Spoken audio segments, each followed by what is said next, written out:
Good evening. മാറ്റിനി വെബിനാറിലേക്ക് എല്ലാവർക്കും സ്വാഗതം. ഏറ്റവും നല്ല ഒരു ദിവസമാണെന്ന് വേണം ചിന്തിക്കാൻ. കാരണം ലോകം മുഴുവൻ ഈസ്റ്ററിന്റെ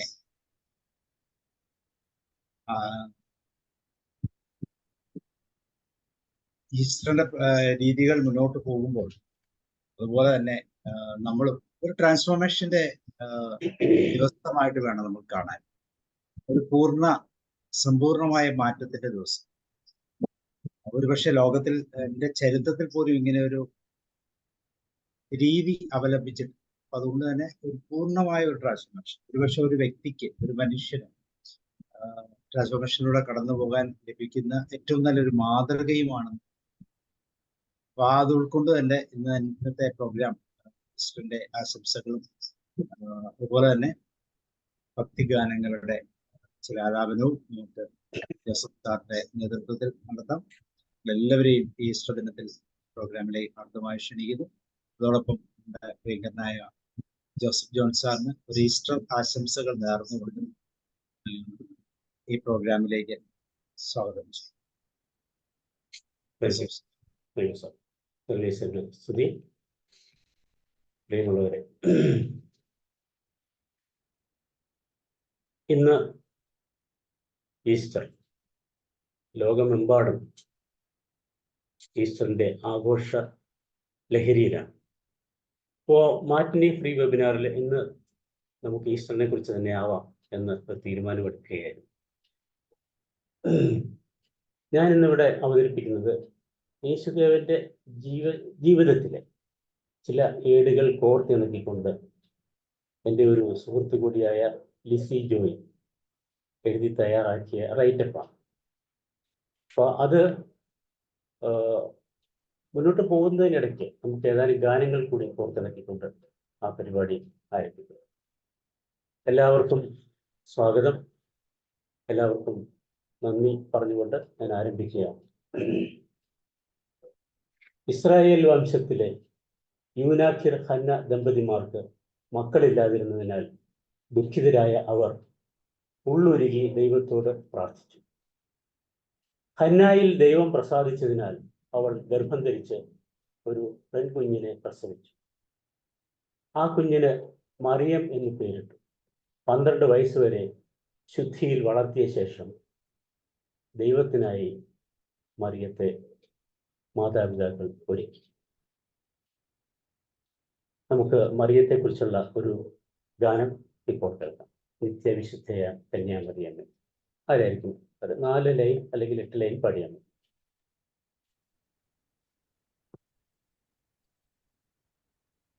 രമാവതി ലിറിക്സ് ഇടുന്നുണ്ട് സാറേ? ലിറിക്സ് ഇടുമോ? ഇടാം. Thank you sir.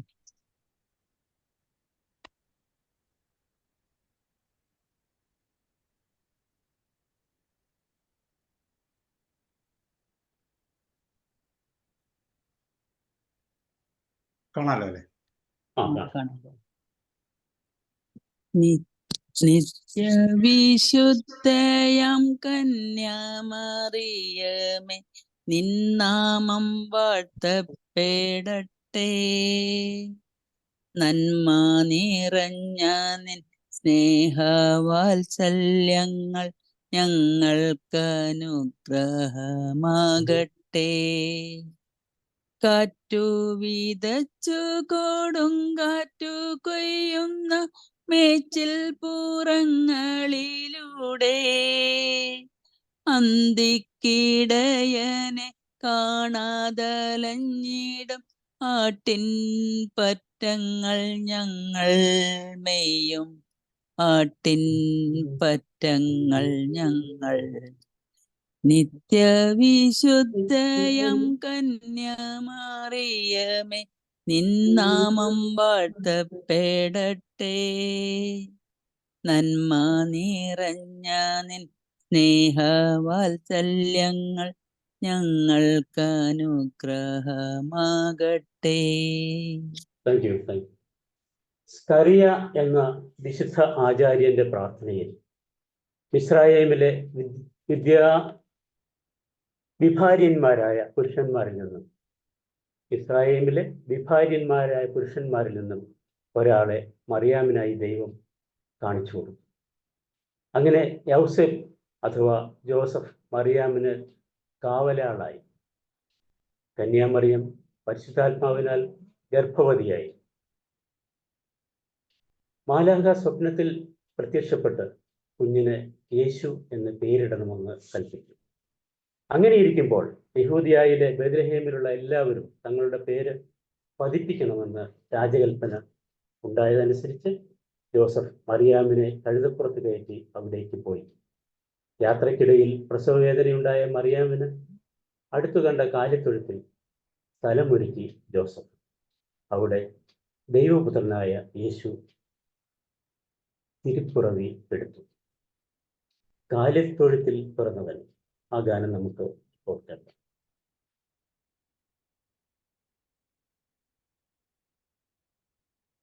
Anilkumar സാറുണ്ടോ? Kumar സാറല്ല, ഞാൻ പാടാം. കാലിത്തൊഴുത്തിൽ പിറന്നവനേ, കരുണ നിറഞ്ഞവനേ, കാലിത്തൊഴുത്തിൽ പിറന്നവനേ, കരുണ നിറഞ്ഞവനേ, കരളിലെ ചോരയ പാരിന്റെ പാപം കഴുകിക്കളഞ്ഞവനേ, അടിയങ്ങൾ നിന്നാമം വാഴ്ത്തിയിടുന്നു. Hallelujah, hallelujah.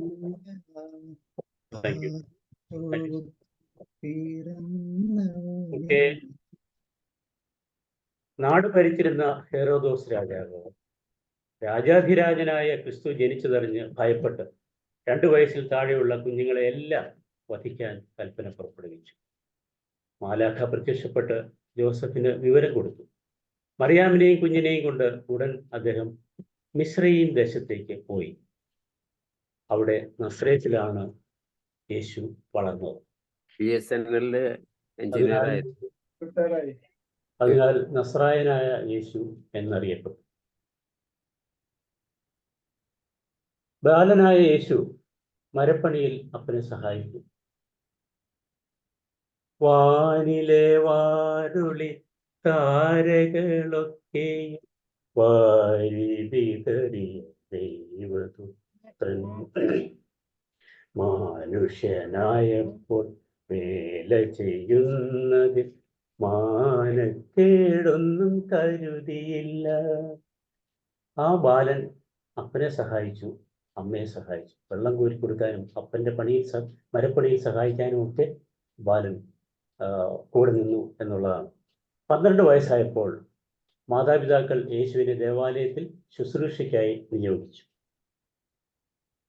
യേശുവിൻ്റെ സ്നാനം നടക്കുകയാണ്. ഈ യേശുവിൻ്റെ ജനനത്തിന് മുൻപേ തന്നെ കർത്താവിന് വഴിയൊരുക്കുവാൻ സ്നാപകയോഹന്നാൻ എത്തി. ദൈവപുത്രന് വീതിയൊരുക്കുവാൻ സ്നാപക യോഹന്നാൻ വന്നു. പാട്ട്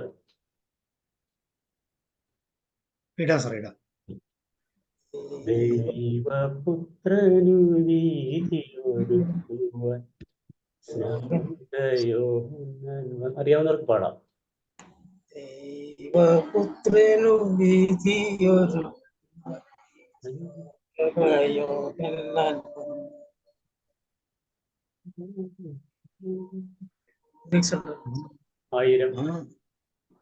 ആയിരം ആലംബഹീനരെ ജ്ഞാനസ്നാനം ചെയ്യിച്ചു.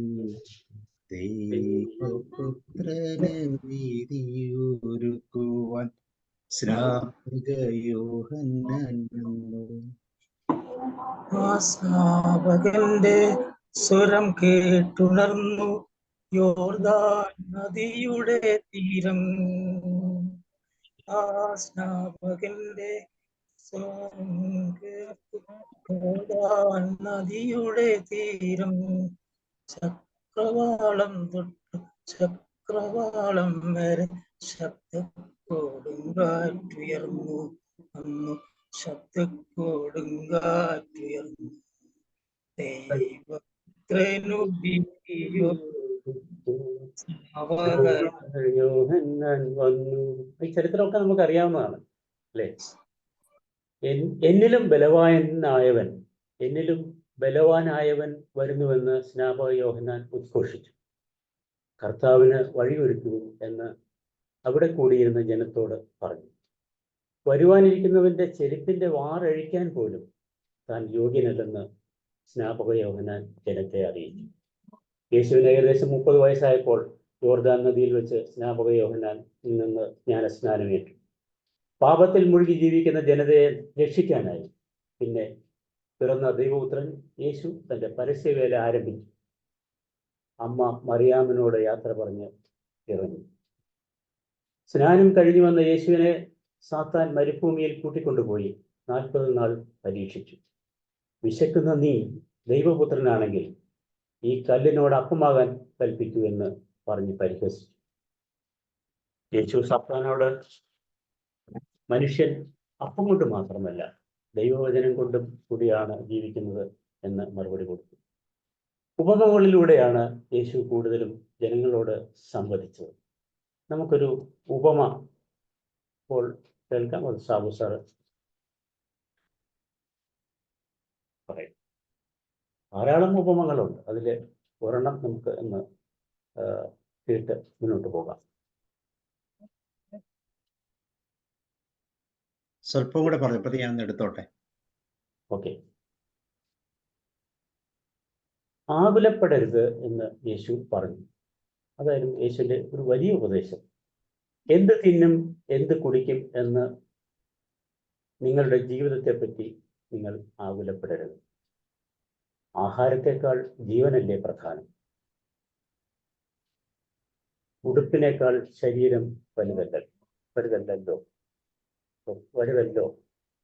ഉടുപ്പിനേക്കാൾ ശരീരം വലുതല്ലോ.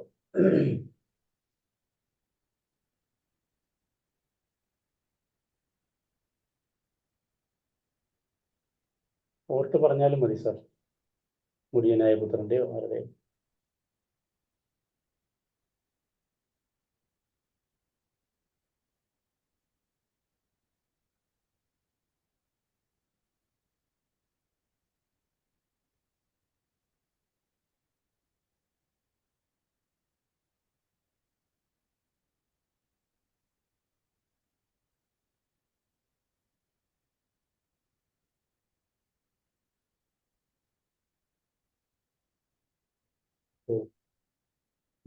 പറയാം സാറേ.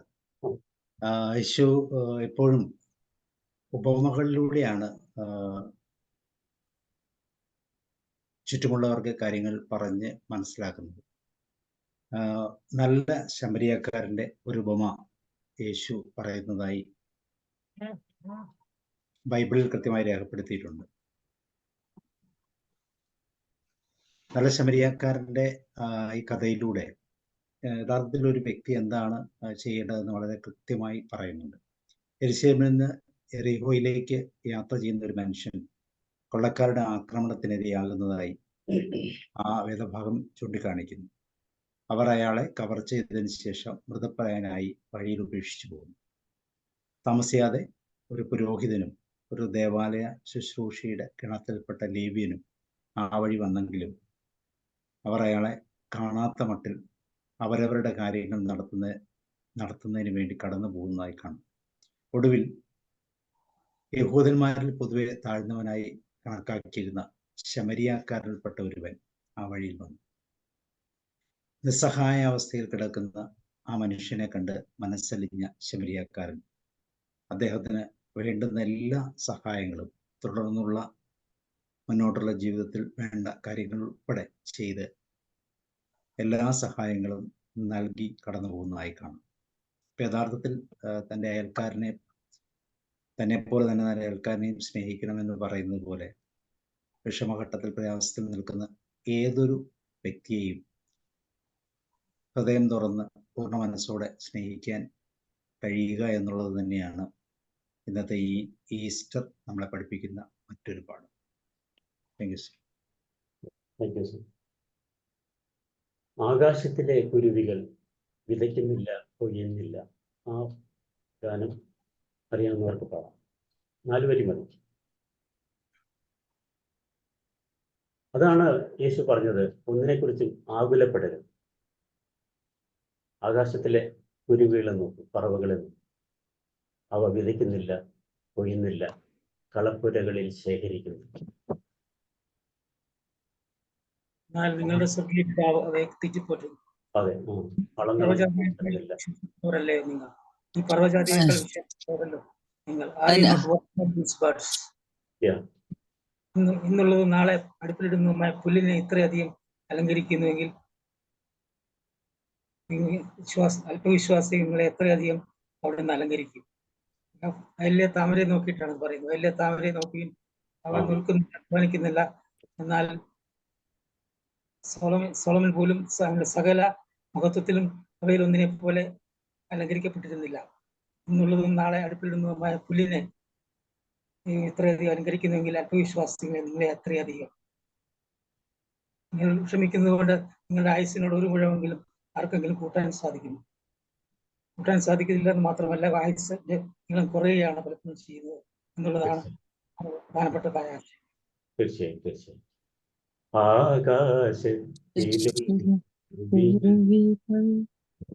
വിതയ്ക്കുന്നില്ല, കൊയ്യുന്നില്ല അല്ലത്. ആകാശത്തിലെ കുരുവികൾ വിതയ്ക്കുന്നില്ല, കൊയ്യുന്നില്ല, കളപ്പുരകൾ കെട്ടുന്നില്ല. ബാക്കി എനിക്ക് കൂട്ടുന്നില്ല, കളപ്പുരകൾ കെട്ടുന്നില്ല, അളന്നളന്നു കൂട്ടുന്നില്ല, പങ്കുവെച്ച് പണയം തങ്ങളിലകലുന്നില്ല. ആകാശത്തിലെ കുരുവികൾ. എത്ര മഹത്തായ ഒരു സന്ദേശമാണ്. ശത്രുവിനെ സ്നേഹിക്കണമെന്നും എന്ന വിപ്ലവകരമായ ഉപദേശവും യേശു നൽകി. ഓശാന പെരുന്നാളിന് ഓശാന പാടി കഴുതപ്പുറത്ത് രാജാവിനെ പോലെ എഴുന്നള്ളിച്ചു. എഴുന്നള്ളുന്നു രാജാവെഴുന്നള്ളുന്നു, നാഗലോകനാഥനീശു എഴുന്നള്ളുന്നു, മാനവർക്കു വരം തൂകി എഴുന്നള്ളുന്നു. ബേത്ലഹേമിൽ വന്നുദിച്ചൊരു കനകതാരൻ, യൂദയായിൽ കതിർ വീശിയ പരമദീപം, ഉന്നതത്തിൽ നിന്നിറങ്ങിയ ദിവ്യഭോജ്യം, മന്നിടത്തിനു ജീവനേകിയ സ്വർഗഭോജ്യം. എഴുന്നള്ളുന്നു രാജാവെഴുന്നള്ളുന്നു. അങ്ങനെ പിന്നീട് നമ്മൾ കാണുന്നത് എന്താണ്? യേശുവിനെതിരെ ഗൂഢാലോചന നടത്തുന്നത്. പെസഹ എന്ന പുളിപ്പില്ലാത്ത അപ്പത്തിന്റെ പെരുന്നാൾ അടുത്തു. അപ്പോൾ മഹാപുരോഹിതന്മാരും ശാസ്ത്രിമാരും ജനത്തെ ഭയപ്പെട്ടതിനാൽ യേശുവിനെ ഒടുക്കുവാൻ അവർ ഉപായം ആലോചിച്ചു. എന്നാൽ 12 ശിഷ്യന്മാരുടെ കൂട്ടത്തിലുള്ള യൂദായിൽ സാത്താൻ കടന്നു. അവൻ ചെന്ന് മഹാപുരോഹിതന്മാരോടും പടനായകന്മാരോടും യേശുവിനെ അവർക്ക് കാണിച്ചു കൊടുക്കുവാൻ തയ്യാറായി. അതിന് പ്രതിഫലമായി 30 വെള്ളിക്കാശ് നൽകാമെന്ന് അവർ പറഞ്ഞിരുന്നു.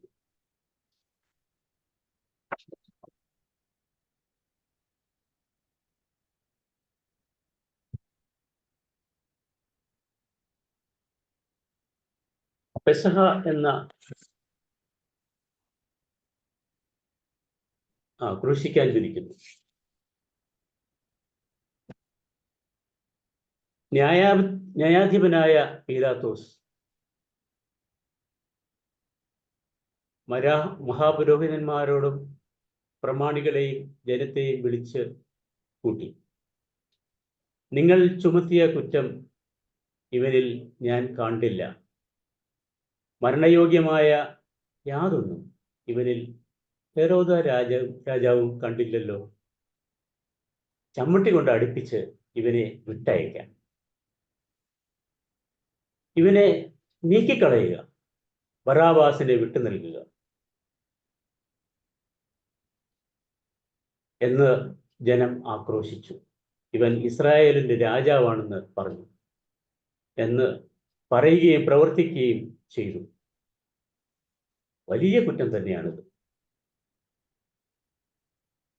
ബറാബാസ് ഒരു കൊടും കുറ്റവാളിയായിരുന്നു. പീലാത്തോസ് പറഞ്ഞു, ഈ രക്തത്തിൽ എനിക്ക് പങ്കില്ല എന്ന് പറഞ്ഞ് അദ്ദേഹം ജനത്തിന് മുൻപിൽ കൈ കഴുകി തൂവാലയിൽ തുടച്ചു. യേശുവിനെ ക്രൂശിക്കുന്നു. യേശുവിനെ ക്രൂശിക്കാനുള്ള കുരിശ് ചുമപ്പിച്ച് അടിച്ചും മുറിവേൽപ്പിച്ചും ഗോകുൽത്താമലയിലേക്ക് കൊണ്ടുപോയി. ദുഷ്ടരായ മറ്റ് രണ്ടുപേരുടെ ശരീരം യേശുവിൻ്റെ ഇടത്തും വലത്തുമായി ക്രൂശിൽ തറച്ചു. പിതാവേ, ഇവർ ചെയ്യുന്നത് എന്തെന്ന് ഇവർക്ക് അറിയില്ലാത്തതിനാൽ ഇവരോട് ക്ഷമിക്കണമേ എന്ന് യേശു പ്രാർത്ഥിച്ചു. ഇവൻ യഹൂദന്മാരുടെ രാജാവ് എന്ന് മേലെഴുത്ത് കുരിശിന്റെ മുകളിൽ ഉണ്ടായിരുന്നു. ക്രൂശിക്കപ്പെട്ട ഒരു കള്ളന് മാനസാന്തരമുണ്ടായി. പ്രാണൻ വിടുന്ന നേരം സൂര്യൻ ഇരുണ്ടുപോയി, ഇരുട്ടായി. ഗോകുൽത്താമലയിൽ നിന്നും എന്നുള്ള പാട്ട്. മലയിൽ നിന്നും വിലാപത്തിൻ ഏവമെന്നെ ക്രൂശിലേറ്റുവാൻ അപരാധമെന്തു ഞാൻ ചെയ്തു? ഗോകുൽത്താമലയിൽ നിന്നും വിലാപത്തിൻ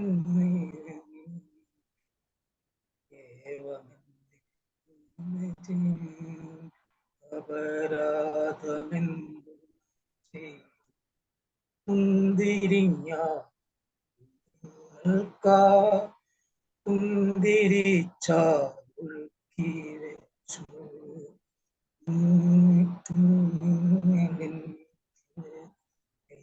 നീരല്ലോ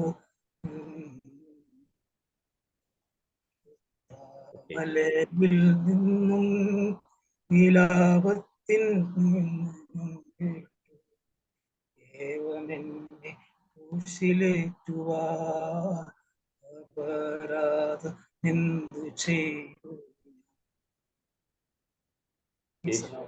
യേശു കുരിശിൽ മരിക്കുന്നു. ദേവാലയത്തിലെ തിരശ്ശീല നടുവെ ചീന്തിപ്പോയി.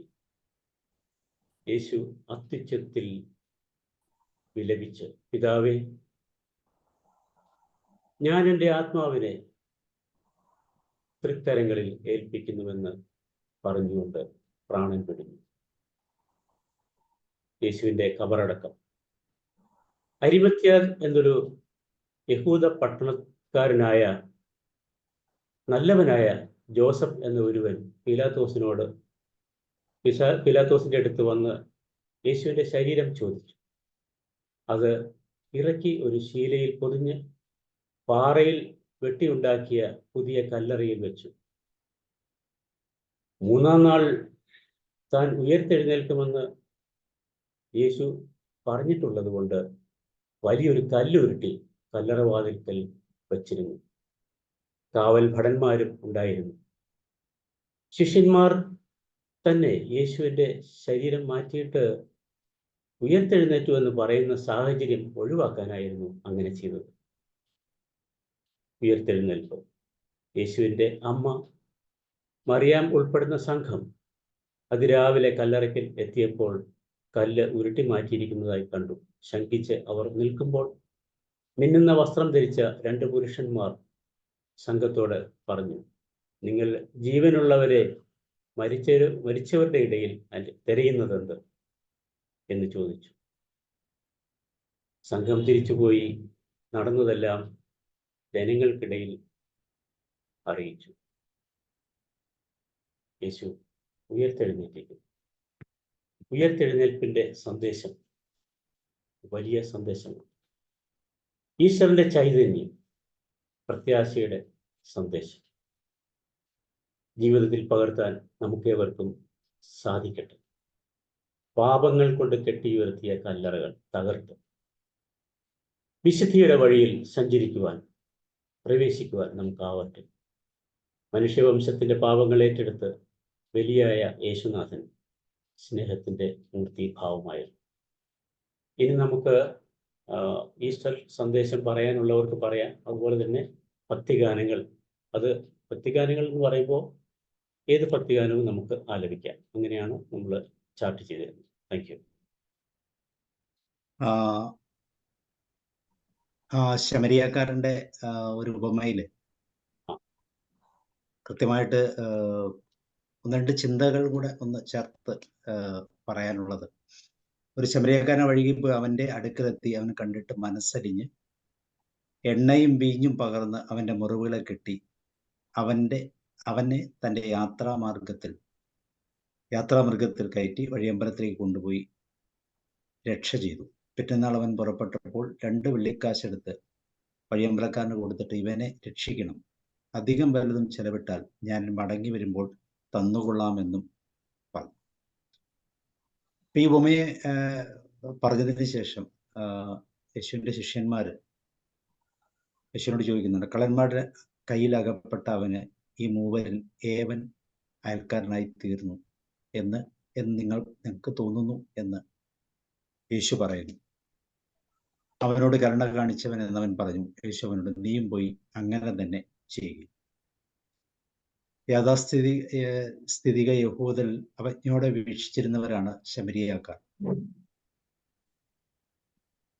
ആ ശമരിയാക്കാരൻ യേശുവിൻ്റെ യഥാർത്ഥത്തിലുള്ള ജീവിത രീതി ഉൾക്കൊണ്ടു എന്ന ആ ഒരു വലിയ അറിവാണ്, വലിയ യേശുവിൻ്റെ പ്രതിരൂപമായിട്ടാണ് ഈ ബൊമ്മയിൽ കൃത്യമായിട്ട് നമ്മൾ കാണുന്നത്.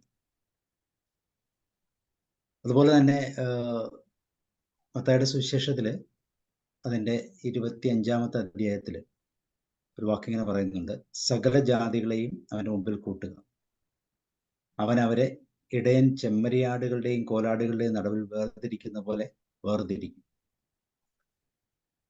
ചെമ്മരിയാടുകളെ അവൻ്റെ വലത്തും കോലാടുകളെ ഇടത്തു നിർത്തും. ചെമ്മരിയാടുകളെ തൻ്റെ വലത്തും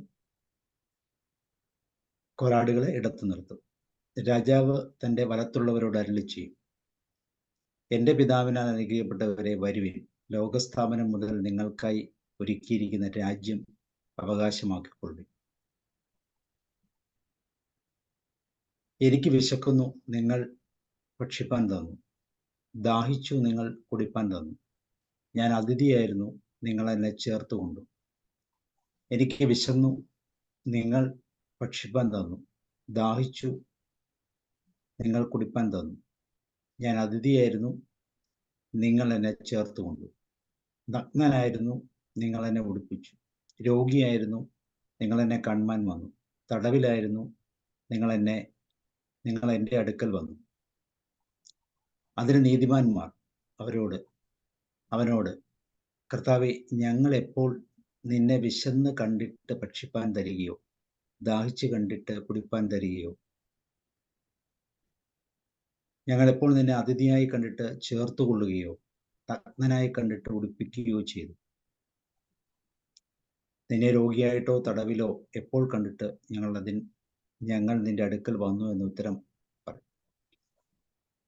രാജാവ് അവനോട്, എൻ്റെ ഈ ഏറ്റവും ചെറിയ സഹോദരന്മാരിൽ ഒരുത്തന് നിങ്ങൾ ചെയ്തിടത്തോളം എല്ലാം എനിക്ക് ചെയ്തു എന്ന് ഞാൻ സത്യമായിട്ട് നിങ്ങളോട് പറയുന്നു എന്ന് ഉത്തരം വെച്ചു.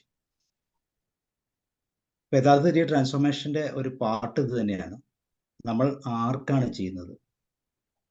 നമ്മുടെ മുമ്പിൽ നിൽക്കുന്ന ഏറ്റവും ചെറിയ സഹോദരന് നമ്മളെ കൊണ്ടാകാവുന്ന എന്തെങ്കിലുമൊക്കെ, അത് വാക്കുകൊണ്ടോ നോട്ടം കൊണ്ടോ പ്രവൃത്തി കൊണ്ടോ സാമ്പത്തികമായിട്ടോ ഏത് രീതിയിലുള്ള എന്ത് കാര്യങ്ങൾ ചെയ്താലും ഇതെല്ലാം സർവശക്തനായ ദൈവത്തിന് നൽകുന്നു എന്നുള്ള ആ ഒരു ട്രാൻസ്ഫോർമേഷനാണ് നമ്മുടെ ജീവിതത്തിൽ യഥാർത്ഥത്തിൽ ഉണ്ടാകേണ്ടത്. അപ്പോൾ ആ ട്രാൻസ്ഫോർമേഷനിലൂടെ കടന്നു പോകാനുള്ള ഏറ്റവും നല്ലൊരു ദിവസമായിട്ടാണ് ഈസ്റ്ററിനെ നമ്മളിലേക്ക് ഉൾക്കൊള്ളേണ്ടത്. ഇതുപോലെ തന്നെ ഇടത്ത് നിൽക്കുന്നവർ ഇതെല്ലാം ചോദിക്കുമ്പോൾ ഇതൊന്നും ചെയ്തില്ല എന്ന് പറഞ്ഞ് അവർ മറ്റൊരു ഗണമായി മാറുന്നതായി കാണും. അപ്പോൾ നമ്മളിലുള്ള ഇന്നർ സൈഡ് പൂർണ്ണമായിട്ടും ഒരു കുറ്റബോധവുമില്ലാതെ ഞാൻ ചെയ്യുന്ന കാര്യങ്ങൾ പൂർണ്ണതയോടുകൂടി ദൈവത്തിന് സമർപ്പിക്കുന്ന രീതിയിൽ ചെയ്യാൻ, അൺകണ്ടീഷണലായിട്ട് ഒന്നും പ്രതീക്ഷിക്കാതെ ചെയ്യാൻ പറ്റുന്ന രീതിയിൽ മുന്നോട്ട് പോകുന്നത് തന്നെയാണ് ഈസ്റ്ററിൻ്റെ ഒരു സന്ദേശമായി നമുക്ക് ചേർത്ത് വയ്ക്കാൻ പറ്റുന്നത്.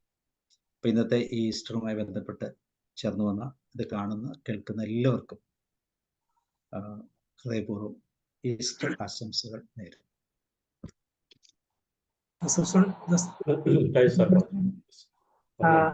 ഉയർപ്പിനെ കുറിച്ച്, ഉത്ഥാനത്തെ കുറിച്ച്, റിസറക്ഷനെ കുറിച്ച് രണ്ട് വാക്കുകൾ.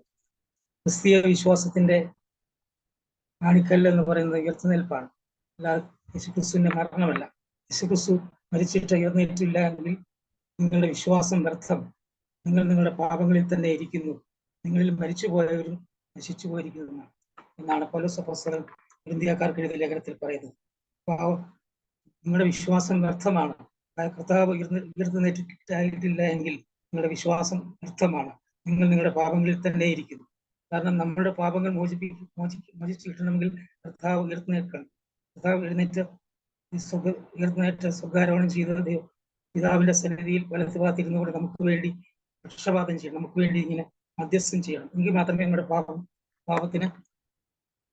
പാപത്തിന് അറുതി ഉണ്ടാകുള്ളൂ. അതാണ് ഇപ്പോൾ സംഭവിച്ചുകൊണ്ടിരിക്കുന്നത്. അപ്പോൾ ദുഃഖവെള്ളിയാഴ്ചയേക്കാളും വലിയ കാര്യമാണ് ഉയർപ്പിൽ കാണാൻ സാധിക്കുന്നത്. ഉയർപ്പാണ് ക്രിസ്തീയ വിശ്വാസത്തിന്റെ അടിസ്ഥാന ശില, അല്ലെങ്കിൽ അതിന്റെ ഏറ്റവും വലിയതായ നാഴികക്കല്ല് എന്നറിയാൻ സാധിക്കുന്നു. അതായത് പരാജയപ്പെടുന്നതല്ല, പരാജയത്തിൽ നിന്നും വിജയത്തിലേക്ക് കുറിക്കുന്നതായ അവസ്ഥയാണ് റിസിലിയൻസ് എന്നൊക്കെ പറയുന്നത് പോലെ. കൺഫ്യൂഷ്യസ് പറഞ്ഞിട്ടുണ്ട്, greatest glory of life is not in falling, not in failing, but rising every time we fall or fail.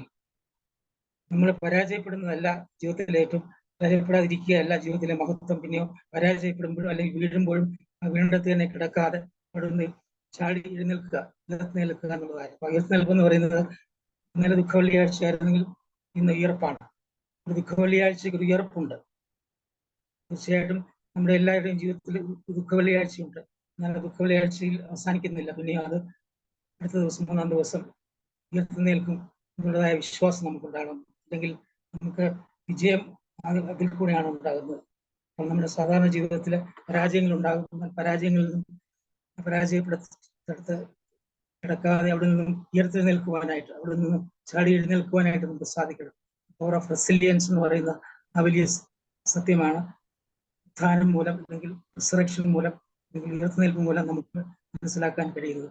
ഈ ആശയം ഉൾക്കൊള്ളുവാൻ നമുക്ക് എല്ലാവർക്കും കഴിയട്ടെ. അങ്ങനെ നമുക്ക് ഉയർത്തെഴുന്നേൽക്കുവാനായിട്ട്, നമ്മുടെ ജീവിതത്തിൽ നമുക്ക് പിന്നെയും ചാടി എഴുന്നേൽക്കുവാനായിട്ട് ഇടയായി തീരട്ടെ എന്ന് മാത്രം ആശംസിച്ചുകൊണ്ട് എന്റെ വാക്കുകൾ വിരാമം കുറിക്കുന്നു. ഇനി രാജാക്കന്മാരുടെ രാജാവ് എന്നുള്ള പാട്ട് അറിയാവുന്നവർ പാടാം, അല്ലെങ്കിൽ ഇസ്രായേലിൽ നാഥനായി വാഴും ഏകദൈവം, ഇതൊക്കെ പാടാം. അതിൻ്റെ ഇടയ്ക്ക് ആശംസകളും ആകാം കേട്ടോ. രാജാക്കന്മാരുടെ രാജാ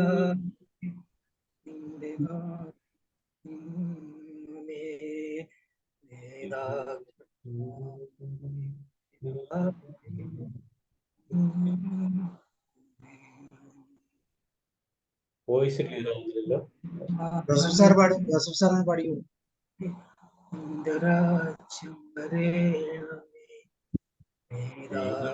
രാജാക്കന്മാരുടെ നേതാവേ, നിന്റെ നന്മ നിറയണമേ. കാലിത്തൊഴുത്തിലും കാനായിലും കടലലയിലും കാൽവരിയിലും കാലം കാതോർത്തു നിൽക്കുന്നവിടത്തെ കാലൊച്ച കേട്ടു ഞങ്ങൾ, കാലൊച്ച കേട്ടു ഞങ്ങൾ. രാജാക്കന്മാരുടെ രാജാവേ, നിന്റെ രാജ്യം വരേണമേ. നേതാക്കന്മാരുടെ നേതാവേ, നിന്റെ നന്മ നിറയണമേ. തിരകൾ ഉയരുമ്പോൾ തീരം മങ്ങുമ്പോൾ തോണി തുഴഞ്ഞ് തളരുമ്പോ തിരകളുയരുമ്പോ തീരം മങ്ങുമ്പോ തോണി തുഴഞ്ഞ് തളരുമ്പോ മറ്റാരുമാശ്രയം നിൻവാതിൽ മുട്ടുന്നു ഞങ്ങൾ തുറക്കില്ലേ, വാതിൽ മുട്ടുന്നു ഞങ്ങൾ തുറക്കില്ലേ. രാജാക്കന്മാരുടെ രാജാവേ, നിന്റെ രാജ്യം വരേണമേ. നേതാക്കന്മാരുടെ നേതാവേ, നിന്റെ നന്മ നിറയണമേ. Thank you. ഇസ്രായേലിൻ നാഥൻ അല്ലെങ്കിൽ വേറെ ഏതെങ്കിലും ഭക്തിഗാനം നിങ്ങൾക്ക് ഇഷ്ടമുള്ളത് ആലപിക്കാം. ഈസ്റ്റർ സന്ദേശം പറയാം റോഹി സാറിന്, ഉലഹന്നാൻ സാറിനും ഒക്കെ. മോഹൻദാസ് സാർ എന്ന് പറയുന്നു. മോഹൻദാസ് സാർ പറയാൻ വേണ്ടി.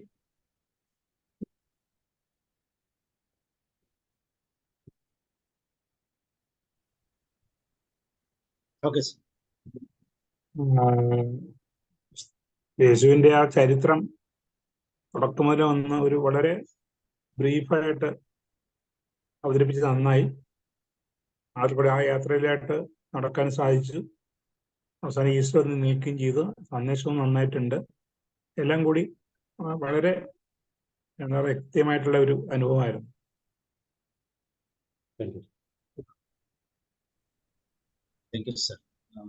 സാറേ എല്ലാവർക്കും ഈസ്റ്റർ ആശംസകൾ സാറേ. എല്ലാം കേട്ട് കുറെ കാര്യങ്ങൾ കേട്ട് മനസ്സ് കുളിർത്തു. കുറെ യേശുദേവന്റെ കുറെ പാട്ടുകളും എല്ലായിട്ട്. കാരണം അയൽക്കാരനെ സ്നേഹിക്കാന്ന് പറയുമ്പോഴും നമ്മളെ മനസ്സിൽ പണ്ടത്തെ കുറെ ചിന്തകളെ വരുന്നുള്ളൂ. ഇപ്പൊ അയൽക്കാരനെ സ്നേഹിക്കുക എന്നുള്ള തത്വം പോയിട്ട് അത് ഒന്ന് അയൽക്കാരനെ നോക്കാൻ പോലും സമയമില്ലാത്തൊരു സമയമാണ് ആൾക്കാർക്ക്. അപ്പൊ യേശുദേവന്റെ ആ പണ്ടത്തെ നമ്മളിപ്പോ കേട്ടിട്ടും നമ്മൾ ചെയ്തിട്ടും ഉള്ള പ്രവൃത്തികൾ നമ്മളെ മനസ്സിലേക്ക് വീണ്ടും വീണ്ടും ഓടി വന്നു സാറേ. കാരണം എല്ലാവരും അങ്ങനെ തന്നെ ആവണം എന്നുള്ളതാണ്. പ്രവാചകന്മാരെ എന്നുള്ള പാട്ട് പാടട്ടെ സാറേ കുറച്ച്. അത് പിന്നെ എനിക്ക് ട്യൂണൊന്നും ഓർമ്മയില്ല, എന്നാലും ഞാൻ ശ്രമിക്കാം.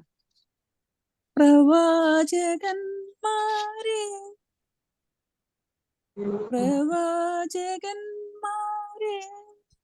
പറയൂ പ്രഭാതമകലയാണോ, പ്രപഞ്ച ശില്പികളെ പറയൂ പ്രദോഷമകലയാണോ.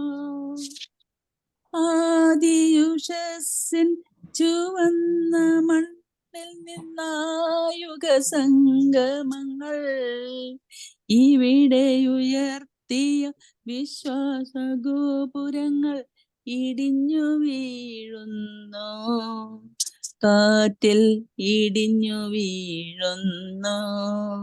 ഈ വഴിത്താരയിൽ ആലംബമില്ലാതെ ഈശ്വരൻ നിൽക്കുന്നു. ധർമ്മനീതികൾ താടി വളർത്തി തപസ്സിരിക്കുന്നു പ്രവാചകന്മാർ പറയൂ പ്രഭാതമകലയാണോ, പ്രപഞ്ച ശില്പികളെ പറയൂ പ്രദോഷമകലയാണോ. Thank you sir. Madam പ്രകാശമകലം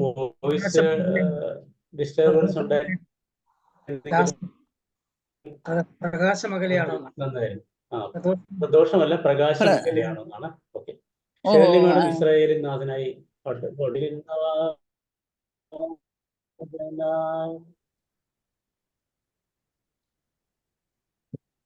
Shirley madam unmute ചെയ്ത് പാടിക്കോളൂ. എന്തായാലും ജോസഫ് ജോൺ സാറിന്റെ ഡയറക്ഷൻ ഭയങ്കരമായിരുന്നു. ഇസ്രായേലിൻ ജോസഫ് സാറിന്റെ ഡയറക്ഷൻ വളരെ മികവുറ്റതായിരുന്നു എന്ന് മാത്രം. ഞങ്ങൾക്ക് ഫോളോ ചെയ്യാൻ പറ്റിയില്ല എന്ന് പറഞ്ഞു. അതെ, ഞാൻ പെട്ടെന്നാണ് അവസാനമാണ് തീരുമാനിച്ചത്. ലിസി ടീച്ചറിന്റെ തിരക്കഥയാണ് കേട്ടോ, സ്ക്രിപ്റ്റ് ആണ്. ടീച്ചർ ഇടയ്ക്ക് കയറിയിരുന്നു, യാത്രയിലായതുകൊണ്ട് കണ്ടിന്യൂ ചെയ്തില്ല എന്ന് തോന്നുന്നു. ഇസ്രായേലിൻ നാഥൻ ഷേർലി മാഡം പാടുന്നുണ്ടോ? വേറെ ആരെങ്കിലും പാടുന്നുണ്ടോ?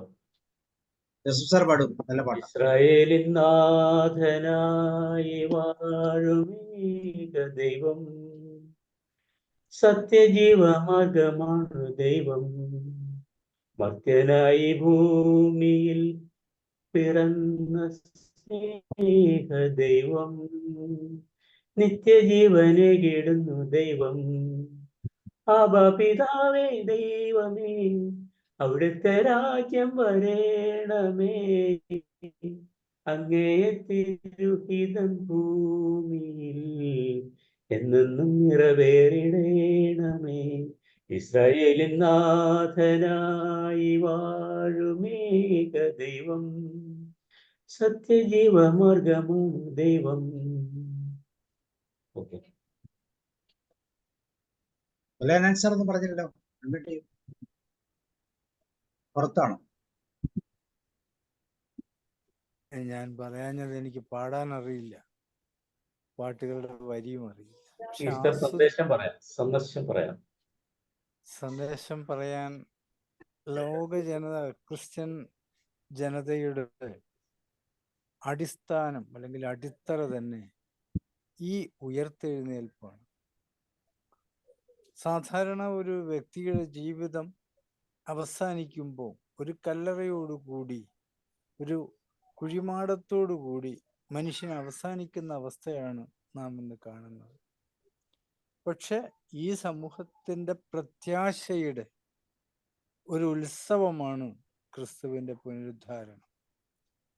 ദൈവോത്തരൻ നേരത്തെ പറഞ്ഞിരുന്നു, 3 നാൾക്കപ്പുറം ഞാൻ ഉയർത്തെഴുന്നേൽക്കുമെന്ന്. പക്ഷേ അന്നൊന്നും ആ ജനതയ്ക്ക് അതിൻ്റെ അർത്ഥം മനസ്സിലായിരുന്നില്ല. ഉയർത്തെഴുന്നേൽപ്പ് കഴിഞ്ഞതിന് ശേഷം അമ്മയും മറിയവും ഒക്കെ ആ കല്ലറയിലേക്ക് അടുത്ത് ചെന്നിട്ട് നോക്കുമ്പോൾ കല്ലറയിൽ അടച്ചു വെച്ചിരുന്ന ശക്തമായ വലിയ കല്ല് മാറിക്കിടക്കുന്നതാണ് കണ്ടത്. അവർ നിലവിളിച്ചത് യേശുവിനെ ആരോ എടുത്തുകൊണ്ടുപോയി എന്ന്. അപ്പോഴാണ് ഇന്നത്തെ ഇതിൽ പറഞ്ഞ 2 മാലാഖമാർ, വെളുത്ത വസ്ത്രധാരികൾ, അവരോട് പറഞ്ഞു, നിങ്ങൾ ഭയപ്പെടേണ്ട, ക്രിസ്തു ഉയർത്തെഴുന്നേറ്റിരിക്കുന്നു. ആ സംഭവമാണ് ഇന്ന് നമ്മൾ ഇത്രയും നേരവും പ്രതിപാദിച്ചു കൊണ്ടുപോയത്. ഒറ്റ വാക്കിൽ അവസാനിപ്പിക്കുന്നു, ഇത് പ്രത്യാശയുടെ, പ്രതീക്ഷയുടെ സുദിനമാണ്. ഈ ലോകത്തെ നമ്മൾക്ക് എല്ലാവർക്കും വെച്ചു പുലർത്താൻ കഴിയുന്ന, നേടിയെടുക്കാൻ കഴിയുന്ന ഒന്നാണ് പ്രത്യാശ. ആ പ്രത്യാശ ഇല്ലായിരുന്നെങ്കിൽ ഇത്രയും കാലം ഈ ജീവിതങ്ങൾ മുന്നോട്ട് പോവുകയില്ലായിരുന്നു. ലോകത്ത് അക്രമങ്ങളൊക്കെ ഉണ്ടായ സമയത്ത്, ഒരു കൊച്ചു കഥയുടെ ബാക്കി പത്രമാണ്, പണ്ടൊരാക്സ് ബോക്സിൽ പറയുന്ന ആ ബോക്സിനകത്തെ നന്മ, ബാക്കിയുള്ളവരൊക്കെ തിന്മയുടെ വഴിയിലൂടെ കൊണ്ടുപോയ പെട്ടിക്കകത്തുനിന്ന് ചാടിപ്പോയി. പക്ഷെ നന്മ മാത്രം അവിടെ കിടന്നു, പ്രത്യാശ മാത്രം, ഹോപ്പ് മാത്രം ആ ബോക്സിൽ ഉണ്ടായിരുന്നു. അവസാനം ഹോപ്പ് ചോദിക്കുകയാണ്, നീ അടച്ചിട്ട ഈ ബോക്സിൽ നിന്ന് ബാക്കിയുള്ളവരൊക്കെ പോയി, ഈ ലോകത്ത് ഞാനില്ലെങ്കിൽ ഈ ലോകം തകർന്നു പോകും. അവസാനം ആശയെ പുറത്തേക്ക് വിടുകയാണ്. ആ ആശയാണ് നമ്മളിലൂടെ ഇന്ന് കാണുന്നത്. നമുക്ക് ആശയില്ലെങ്കിൽ, പ്രത്യാശയില്ലെങ്കിൽ ജീവിതം മുന്നോട്ട് പോവില്ല. അപ്പൊ ജീവിതത്തെ മുന്നോട്ട് കൊണ്ടുപോകാനുള്ള മഹാമന്ത്രമാണ് യേശു നമ്മുടെ മുമ്പിൽ കാണിച്ചു തന്നത്. Sir. Okay, thank you sir. അപ്പോൾ നമുക്ക് ജോസഫ് സാർ വൈൻഡപ്പ് ചെയ്താലും, ഒരാർക്കെങ്കിലും എന്തെങ്കിലും ആശംസകളോ എന്തെങ്കിലും പറയാനുണ്ടെങ്കിൽ, ഈശ്വരന്റെ ആശംസകൾ എന്നുള്ളതിനേക്കാൾ കൂടുതൽ നമ്മൾ കണ്ട് മനസ്സിലാക്കിയ രീതികൾ, നമ്മൾ അനുവർത്തിക്കുന്ന രീതികളെ കുറിച്ചൊക്കെ പറയാൻ നല്ലൊരു മോട്ടിവേഷന്റെ പാർട്ട് തന്നെയാണ്. നമ്മളിൽ എന്ത് മാറ്റമാണ് നമ്മൾ ഉൾക്കൊള്ളാൻ തയ്യാറായിരിക്കുന്നത് എന്നുള്ളത് തന്നെയാണ്. ഇതൊരു മതപരമായ ഒരു കാര്യത്തിനേക്കാൾ ഒരു മാനുഷിക മൂല്യങ്ങൾ ഉൾക്കൊള്ളുന്ന ഒരു കാര്യമാണ്. അതുപോലെ ഇനിയിപ്പോ ഏത് പാട്ട് വേണമെങ്കിലും പാടാം. കാരണം ഈസ്റ്റർ ഒരു ആഘോഷമാണല്ലോ. അത് ആഹ്ലാദകരമായ അല്ലെങ്കിൽ ആഘോഷം ഉള്ള ഏത് പാട്ട് വേണമെങ്കിലും ഇനി ആലപിക്കാം എന്നുകൂടി പറയുകയാണ്. ഇപ്പൊ ക്രിസ്ത്യൻ സോങ്സ് മാത്രം ആയിട്ട് പരിമിതപ്പെടുത്തണ്ട. നമ്മുടെ അനിൽകുമാർ സാർ 8 മണിക്ക് വരുമെന്ന് പറഞ്ഞു. ആണല്ലേ? സാറിന് ക്ലാസ് ഉണ്ട്. ഷേർലി മാഡം, ഉഷാകുമാരി, സരസ്വതി ഇവരൊക്കെ പാടാനുണ്ടല്ലോ. ഓമന മാഡം അൺമ്യൂട്ട് ചെയ്തിട്ടുണ്ട്. പാടുന്നുണ്ടെങ്കിൽ അൺമ്യൂട്ട് ചെയ്യും. ഏത് പാട്ട് വേണമെങ്കിലും പാടാം. ഓക്കെ സാർ, പാടുന്നില്ല. അപ്പൊ ജോസഫ് സാർ നമുക്ക് വൈൻഡപ്പ് ചെയ്യാം. ഈസ്റ്റർ ഒക്കെ ആയതുകൊണ്ട് എല്ലാവരും തിരക്കിലായിരിക്കുമല്ലോ. ഓക്കെ, അപ്പോൾ താങ്ക് യു. ഇന്നത്തെ പാട്ടുവിശേഷങ്ങൾ, അതുപോലെ തന്നെ മറവിയെ കുറിച്ചുള്ള മ്യൂസിക് തെറാപ്പിയുടെ പാട്ടൊക്കെ അടുത്ത ആഴ്ച സുജാൻ സാർ പറയുന്നതായിരിക്കും. അപ്പൊ എല്ലാവർക്കും ആശംസകൾ നേരുന്നു. അതോടൊപ്പം ഉലഹനാൻ സാറിന് ഒരു യാത്രാമംഗളങ്ങളും നൽകുകയാണ്. ഉലഹനാൻ സാർ നാളെ ജപ്പാനിൽ പോവാണ്. ഇക്കിഗായി പഠിക്കാനാണോ? ആരെയൊക്കെ പിടിക്കുന്നൊന്നും അറിയത്തില്ല. എങ്കിലും സാർ പറയും, ഞങ്ങൾക്ക് എന്ത് കൊണ്ടുവരും പറയും അല്ലേ? എന്തുകൊണ്ട് ഞങ്ങൾക്ക് എന്തുകൊണ്ട് വരും പോയി വരുമ്പോൾ. സാറേ അത് പാട്ടിലൂടെ പറഞ്ഞാൽ മതി സാറേ. പഠിക്കുന്ന പോയി പോയി പോയി വരുമ്പോൾ എന്നാ കൊണ്ടുവരും. എന്നാ കൊണ്ടുവരുന്നല്ലേ, എന്തുകൊണ്ട് എന്നാ കൊണ്ടുവരും. ആവേശം അക്ഷരം മാറിപ്പോയാന്ന് പറഞ്ഞു. അല്ല സാറേ, എന്നാ കൊണ്ടുവരും തന്നെ പാടിയത് ഞാൻ. എന്നെ കൊണ്ടുവരും സാറേ. എല്ലാവിധ പിന്നെ യാത്രാമംഗളങ്ങളും നേരുന്നു സാറേ. തിരിച്ചു വരുമ്പോ ഞങ്ങൾ പാലക്കാട്ടേക്ക് വരണോ അതോ എന്ത് ചെയ്യണമെന്നൊക്കെ പറയണം. ഞാൻ എന്തായാലും പാലക്കാട്ടേക്ക് വരാനുള്ളൊരു ശ്രമത്തിലാണ്. തിരിച്ച് വന്നു കഴിഞ്ഞ് ബാക്കിയെല്ലാം പറയാം. എല്ലാവരുടെയും ഞങ്ങൾക്ക് ജപ്പാന്റെ മണൽത്തരികളെങ്കിലും ആവശ്യമാണ്. അല്ല, അത് ഓൺലൈൻ പോരാ, ഓഫ്ലൈൻ ആവണം. ഉലഹനാൻ സാർ വന്നു കഴിഞ്ഞാൽ അവിടെ നമ്മളൊരു ഓഫ്ലൈൻ പ്രോഗ്രാം വെക്കുന്നു. ഓക്കെ, സാറിന്റെ എക്സ്പീരിയൻസ്. ഇവിടെ 3ാമത്തെ വർഷത്തിന്റെ ആഘോഷം ഇതിലായിട്ട് നടന്നില്ല, നീണ്ടു പോയി. അപ്പൊ തീർച്ചയായിട്ടും ഉലഹനാൻ സാർ തിരിച്ചു വന്നതിന് ശേഷം ഏപ്രിൽ മാസത്തിൽ നമ്മള് ഡെഫിനറ്റ് ആയിട്ടും കൂടും. ആദ്യം പ്രവാരത്ത് നമ്മുടെ ജോഷ് സാറിന്റെ അടുത്ത് തന്നെയായിരിക്കും. അതിനുശേഷം നമുക്ക് എല്ലാ ഡിസ്ട്രിക്റ്റുകളിൽ കൂടെ ഒക്കെ ഒരു യാത്ര. ഓക്കെ, അപ്പോൾ ഓക്കെ സർ. തീർച്ചയായിട്ടും. Okay sir. ഓക്കെ, അപ്പോൾ thank you and good night. See you. Happy journey sir. Happy Easter to all. Thank you. Good night sir. Good night.